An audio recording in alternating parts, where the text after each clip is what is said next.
جمعے کے بارے میں یہ بات ذہن میں رکھنی چاہیے کہ اس نماز کا تعلق ریاست سے، اسٹیٹ سے، یعنی مسلمانوں کی ریاست اگر کسی جگہ قائم ہو تو اس کو حکم دیا گیا ہے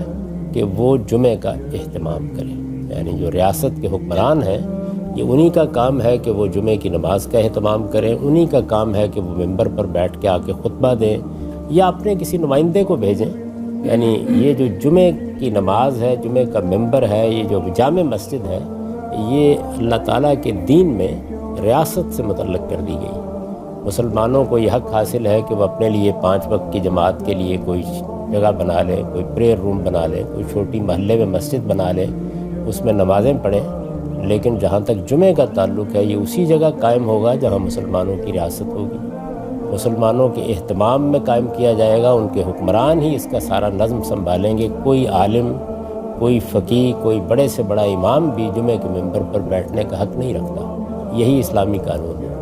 اور رسالت مآب صلی اللہ علیہ وسلم کے زمانے میں، خلفائے راشدین کے زمانے میں، اگر کوئی عالم کہیں جمعے کے ممبر پر بیٹھ جاتا تو یہ ہائی ٹریزن سمجھا جاتا۔ یہ کوئی معمولی معاملہ نہیں ہے، اس کو اسٹیٹ سے متعلق کیا گیا ہے۔ ہمارے ہاں بدقسمتی ہے کہ ہمارے ریاست کے حکمرانوں نے اپنی یہ ذمہ داری ادا نہیں کی، اس کے نتیجے میں یہ علماء کے سپرد ہو گیا ہے، ورنہ قانون یہی ہے، اسلام کا قانون، شریعت کا قانون یہی ہے کہ جمعہ ایک تو ہوگا وہیں جہاں پہ مسلمانوں کی حکومت ہوگی،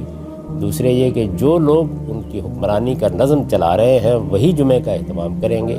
خود آئیں گے یا ان کا کوئی نمائندہ آئے گا اور وہ آ کے جمعے کا خطبہ دے گا۔ آپ کے علم میں ہے کہ آپ کے یہ جلیل القدر فقہا ہیں، امام ابو حنیفہ، امام شافعی، امام مالک، امام احمد بن حنبل، کبھی کوئی تصور بھی نہیں کسی نے جمعے کا خطبہ دیا ہو، یہ جمعہ پڑھایا ہو یا جمعے کی نماز کی امامت کی ہو۔ یہ سر تسر ریاست کے حکمران یا اس کے نمائندے کا حق ہے۔ تو اس وقت جو جمعے کی نمازیں ہمارے ہاں ہو رہی ہیں، بس جب مسلمانوں کے حکمرانوں نے اپنی ذمہ داری ادا نہیں کی تو جیسے اگر پانی نہ ملے تو لوگ تیمم کر لیتے ہیں، تو انہوں نے خود اس کا اہتمام کر ڈالا ہوا ہے۔ اس کے کچھ فائدے ہوئے ہیں، کچھ نقصانات ہوئے ہیں۔ تو آپ اگر جمعہ پڑھیں، مسلمانوں نے جمعے کا اہتمام کیا، اچھی بات ہے، نہ پڑھیں تو آپ ظہر پڑھ سکتے ہیں۔